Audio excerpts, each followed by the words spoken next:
home, you lazy men. What's today, a holiday? Don't you know that working men aren't supposed to walk around wearing their work clothes on a work day? You there, what's your occupation? I'm a carpenter, sir.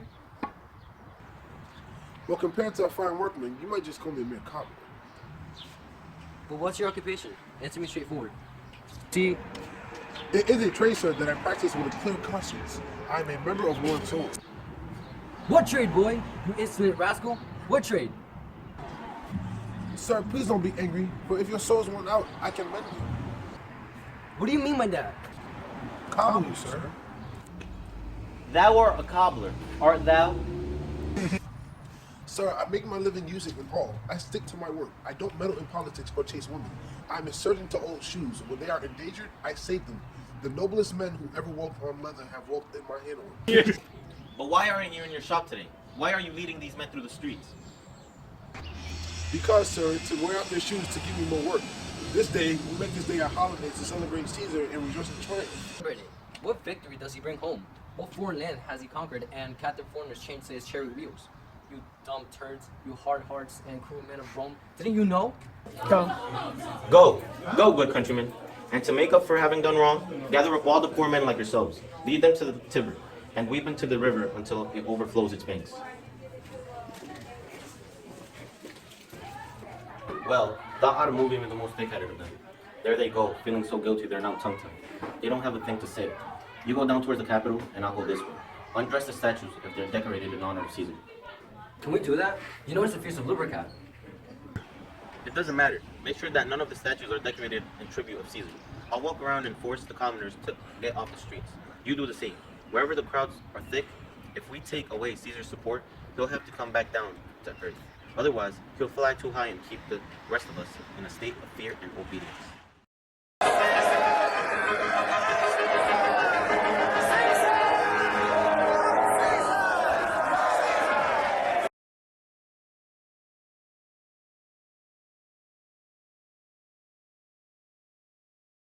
Antonius, after you take off, don't forget to touch Calphurnia, because our wise elders say that if you touch an infertile woman during the holy race, she'll be freed from the curse of sterility.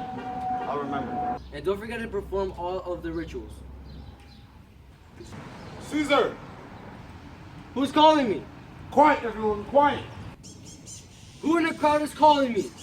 Beware of March 15th! Who's that? Bring him to me. Let me see his face. Fellow, come from the throng. Look upon Caesar. What do you have to say to me? Say it once more. Beware of March 15th. He's crazy. Let's leave him alone. Let's go. Watch the race. Not me. Please come. I don't like sports. I'm not like Anthony. But you could go. It's okay. Brutus, I've been watching you lately. You seem less good-natured and affectionate toward me than usual. You've been stubborn and unfamiliar with me. Your friend who loves you. Cassius, don't take it badly. But if I feel unguarded, it's only because I'm uneasy with myself. Lately I've been overwhelmed with my private thoughts and conflicts, which have affected my behavior. But this shouldn't trouble my good friends, and I consider you a good friend. But don't think anything more about my distraction and poor Brutus, who is warming himself. Brutus, I misunderstood your feelings and therefore kept to myself certain thoughts that I might have shared. Tell me, good Brutus, can you see your face? Look, Cassius, the eye can't see itself except by reflecting in the other surfaces. That's true, and it's too bad, Brutus, that you don't have any mirrors that could display your hidden excellence. I've heard many of the noblest Romans, next to immortal Caesar, speaking of you, complaining of the tyranny of today's government and wishing that your eyes were working better. What dangers are you trying to lead me into, Cassius? That you want me to look inside myself for something that's not there? I'll tell you, good Brutus, and since you know you can see yourself best by reflection, I'll be your mirror and show you, without exaggeration, things inside of you can't see. And don't be suspicious of me, noble Brutus. If I were your average fool, or if I made my feelings for you worthless by making the same promises of friendship to everybody, or if you'd seen me first flattering men, hugging them tightly, and later slandering them behind their backs, or if you hear that I drunkenly declare friendship at banquets with all the rabble, only then, of course, go ahead and assume I'm dangerous. I don't, Cassius. Do I love Caesar very much? Why do you want to keep me here for so long? What do you want to tell me? If it's for the good of Romans, I'd do anything, even if it meant death. Let the gods give me good luck as long as I honor more than I fear death. I know this quality in you, Brutus. It's as familiar to me as your face. Indeed, honor is what I want to talk to you about. I don't know what you and other men think of this life, but as for me, I'd rather not live at all than live to worship a man as ordinary as myself. I was born as free as Caesar, so were you. We both have eaten as well, and we both can both endure the cold winter as well as he. A cold and windy day when the river Tiber was crashing against its banks. Caesar said to me, Cassius, I dare you to jump into this rough water with me and swim to that point there. As soon as he spoke, though I was fully dressed, I plunged in and called for him to follow. And he did. The water roared and we fought against it with vigorous arms. And thanks to our fierce competitiveness, we made progress. But before we reached the endpoint, Caesar cried, Help me, Cassius, or I will sink. And just as Aeneas, the hero who founded Rome, emerged from the fires of Troy with his elderly father, Anchises, of his shoulder, so I emerged from the Tiber, carrying the tired Caesar, and this is the man who has now become a god. And I'm a wrecked creature who must bow down if Caesar so much as carelessly nods my way. In Spain, Caesar had a fever, and it made him shake. It's true, this is so-called God, he shook. His cowardly lips turned white, and the same eye whose gaze terrifies the world lost its gleam. I heard him groan, yes I did, in the same tongue that ordered the Romans to obey him and transcribe his speeches in their books cried, Give me some water, Tychicus, like a sick girl. It astounds me that such a weak man could beat the whole world and carry the trophy of victory alone. More shouting. I think this is positive for some new honors awarded to Caesar. Why, Caesar straddles the narrow world like a giant, and we petty men walk under his heel. He likes and look forward only to dying dishonorably as slaves. Men can be masters of their fate. It is not destiny's fault, but our own fault that we're slaves. Brutus and Caesar. What's so special about Caesar? Why should that name be proclaimed more than yours? Write them together. Yours is just as good as a name. Pronounce them. It is just as nice to say. Weigh them. It's just as heavy. Cast spells with them, and Brutus will call up a ghost as well as Caesar. Now in the name of all the gods, I ask you, what food does Caesar eat that has made him grow so great? Our era should be ashamed. Rome has lost the ability to raise noble men. When was there even ever an age, since the beginning of that time, that didn't feature more than one famous man? Until now, no one can say that the only man mattered in all of vast Rome. Now, though in all Rome, there's room for only one man. You and I have heard our fathers talk of another Brutus, your ancestor, who would have let the devil himself reign in his Roman Republic before he let a king rule. Yeah. I have no doubt that you love me. I'm beginning to understand what you want me to do. What I think about this and about what's happening here in Rome, I'll tell you later. For now, don't try to persuade me anymore. I ask you as a friend. I think over what you've said. I listen patiently to whatever you have said to me, and I'll find a good time for us to discuss further such weighty matters. Until then, my noble friend, think about this. I'd rather be a poor villager than call myself a citizen. Understand what you want me to do. Start that over. Go. I have no doubt that you love me. I'm beginning to understand what you want me to do. What I think about me, about this, about the. Did you start it? No, don't start it. Go. I have no doubt that you love me. I'm beginning to understand what you want me to do. What I think about this, about what's happening in Rome, I'll tell you later. For now, don't you try to persuade me anymore. I ask you as a friend. I think over what you said. I listen patiently to whatever else you have to say, and I'll find a good time to us to discuss further such weighty matters. Until then, my noble friend, think about this. I'd rather be a poor villager than call me myself a citizen of Rome under the hard conditions that this time is likely to put us through. I'm glad that my weak words have provoked even this small show of goddess from Just make it loud. Go. I have no doubt that you love me. I'm beginning to understand what you want me to do. What I think about this and what's about to happen here in Rome, I'll tell you later. For now, don't try to persuade me anymore. I ask you as a friend. I think over about what you said. I listen patiently to whatever else you have said, and I'll find a good time for us to discuss. Go. I have no doubt that you love me. I'm beginning to understand what you want me to do. What I think about this and about what's happening here in Rome, I'll tell you later. Go. I have no doubt that you love me. I'm beginning to understand what you want me to do. What I'm thinking about this and about what's happening here in Rome, I'll tell you later. For now, don't try to persuade me anymore. I ask you as a friend. I think over what you said. I listen patiently to whatever else you have said to me, and I'll find a good time for us to discuss further such weighty matters. Until then, my noble friend, think about this. I'd rather be a poor villager than call myself a citizen of Rome. Yeah. I have no doubt that you love me. I'm beginning to understand what you want me to do. While I think about this and about what's happening here in Rome, Yeah. I have no doubt that you love me. I'm beginning to understand what you want me to do. While I think about this and about what's happening here in Rome, I'll tell you later. For now, don't try to persuade me anymore. I ask you as a friend. I think over what you've said. I listen patiently to whatever you have said to me, and I'll find a good time for us to discuss further such weighty matters. Until then, my noble friend, think about this. I'd rather be a poor villager than call myself a citizen of Rome under the hard conditions that this time is likely to put us through. I'm glad that my weak words have provoked even this small show of protest from you. Bro, I'm glad that my weak words have provoked even this small show of.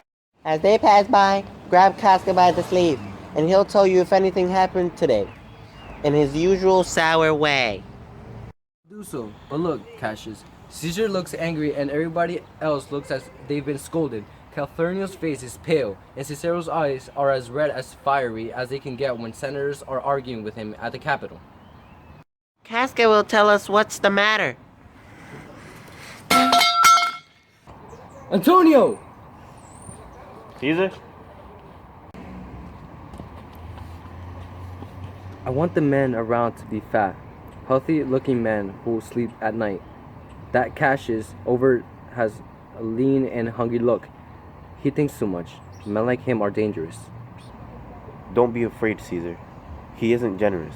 He's a noble Roman with a good deception. Ready? I wish he weren't fat, but I'm afraid. I'm not afraid of him. Alright, ready? I wish he were fatter, but I'm not afraid of him. And yet, if I were capable of fearing anyone, Cassius would be the first man I'd avoid. He reads a lot. He's a keen observer, and he sees a hidden motives in what men do. He doesn't like plays the way you do, Antony. He doesn't listen to music, he rarely smiles, and when he does smile, he does it in a so self-mocking way, as if he scorns himself from smiling at all. Men like him will never be comfortable while someone ranks higher than themselves, and therefore, they were very dangerous. I'm telling you what should be feared. Because after all, I'm Caesar.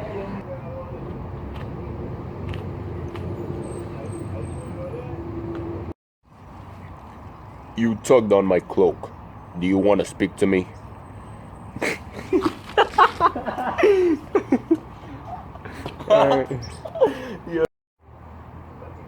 Gaska, but tell us why Cassius was in such a bad mood today.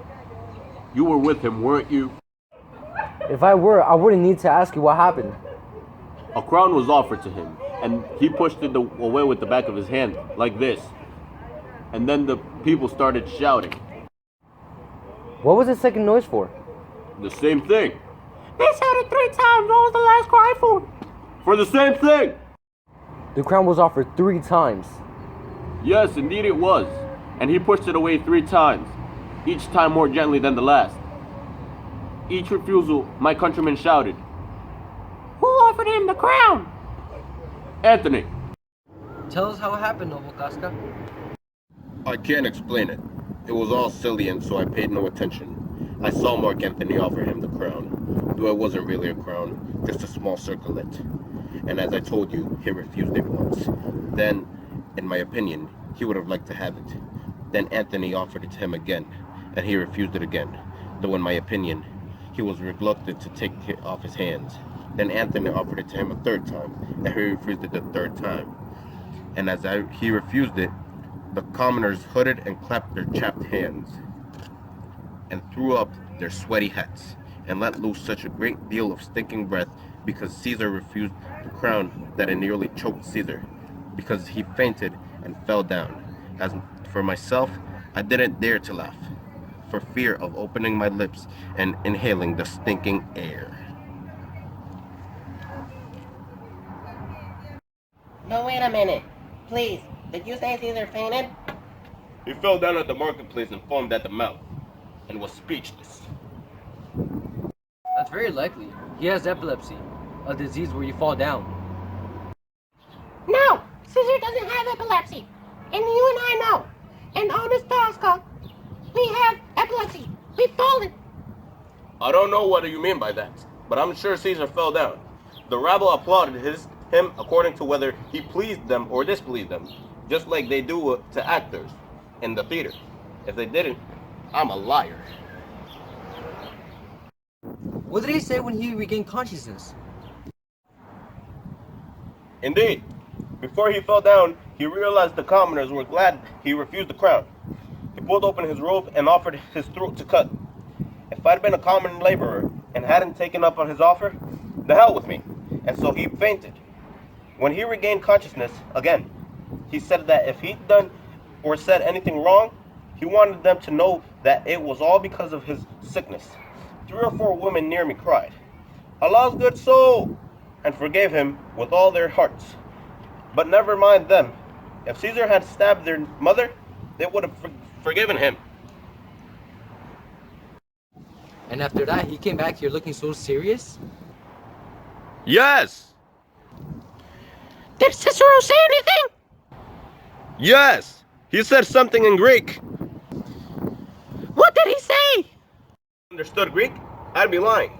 But those who understood him smiled and shook each other's heads.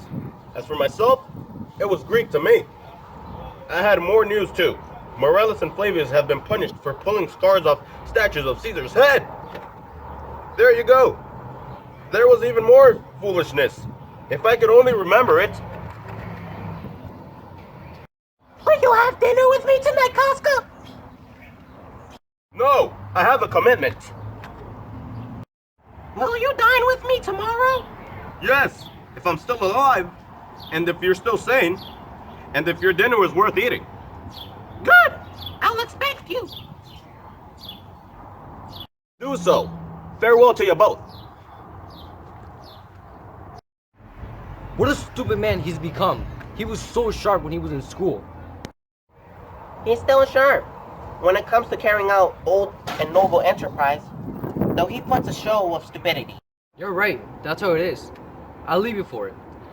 If you'd like to talk tomorrow, I'll come to your home. Or if you don't mind, come to my home, and I'll wait for you. Do so. Until then, think about the well-being of Rome. Well, Brutus, you're noble. Yet I see that your honorable character can be bent from its unusual shape, which provides that good men should stick only to the company of other good men. Because who is so firm that he can't be seduced? Caesar resents me, but he loves Brutus. If I were Brutus, and now if Brutus was me, I wouldn't have let him influence me. Tonight, I'll throw through his window a few letters in different handwriting, as if they came from different citizens, all testifying the great respect Romans have for Brutus, and all alluding to Caesar's unseemly ambition. And after this, let Caesar brace himself, for we'll either dethrone him or suffer even worse than now.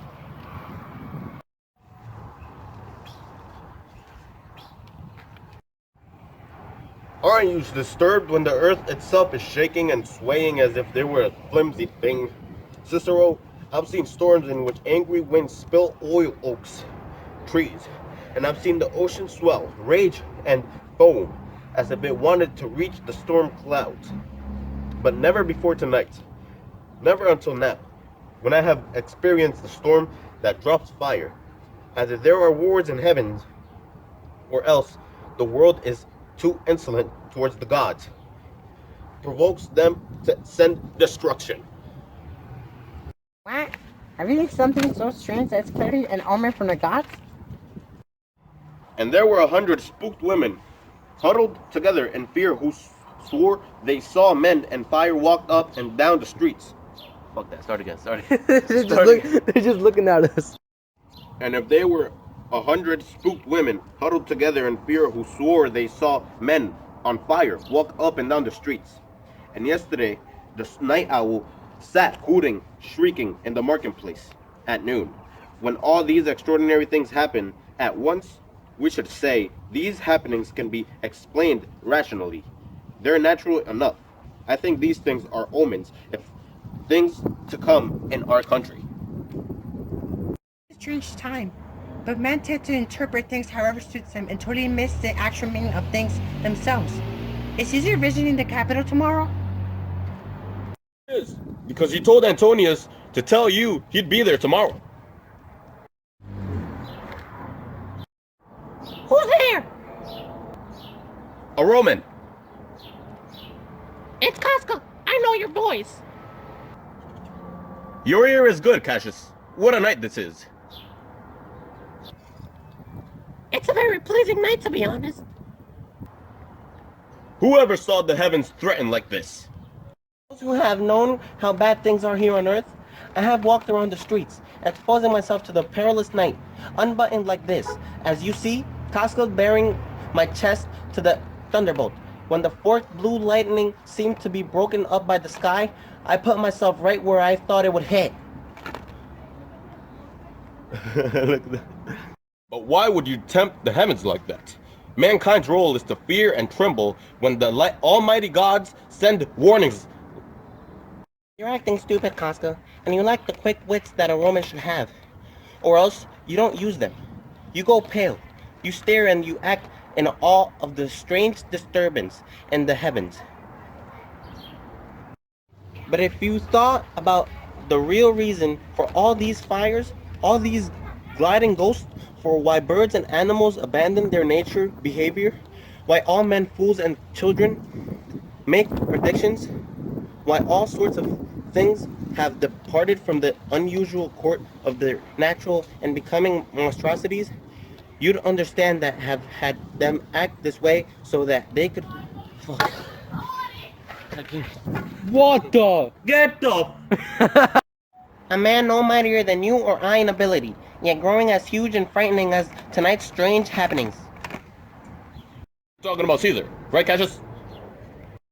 Whoever I'm talking about, Romans today still have the powerful bodies of their ancestors, but unfortunately, we don't have their manly spirits, and instead, we talk and take after our mothers. Our tolerance for slavery and oppression shows us that to break like women. Indeed. They saw that the senators plan to establish Caesar as their king tomorrow, and he'll wear his crown at the sea and on land everywhere except here in Italy. So can I. So every bondman in his own hands bears the power to cancel his captivity. Caesar be so tyrant. Poor man. I know he would have been a wolf and the Romans didn't act like sheep. He couldn't be a lion if the Romans weren't such an easy prey. People who want to start a big fire quickly start with little twigs. Rome becomes quickly trash, nothing but rubbish and garbage. When it works to light up the ambitions of Rome, someone as worthless as Caesar. But oh no! What have I said in my grief? I might be speaking to someone who wants to be a slave, in which case I'll be held accountable for my words. But I'm armed and I don't give a crap about danger. Not some smiling, two-faced tattletales. Say no more. Shake my hand if you're joining together to make the rights wrongs. I'll go as far as any of you. That's the deal. Now let me tell you, Casca, I've already convinced some of the noblest Romans to join me on the honorable but dangerous mission. And I know by now they're waiting for me on the porch of Pompey's theater. We're meeting on this fearful night because no one is out on the streets. The sky tonight looks bloody, fiery, and terrible. Just like this work we have to do. She's approaching fast. I recognize his walk. He's a friend. Sina, where are you going in such a hurry? Who's that? Mother the Simber? Someone who's going to work with us. Aren't the others waiting for me, Sina? With us. What a fearful night this is.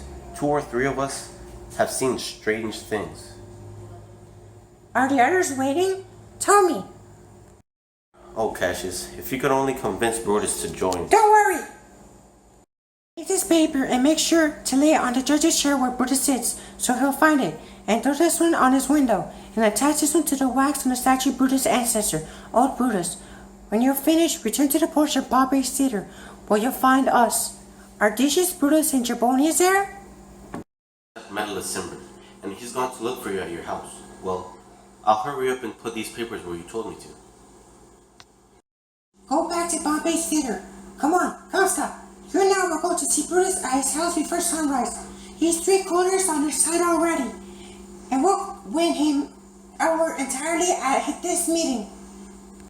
Well, things that would look bad if we did them, Brutus could do them and look virtuous. Just like an alchemist turns worthless tin to gold. You're aware of how worthy Brutus is and how much we need him. Let's go, because it's already after midnight, and we want him on our side before daylight. Ahmad is dead. Ahmad. Ahmad. Ahmad, get up, bro. No, Ahmad. R.I.P.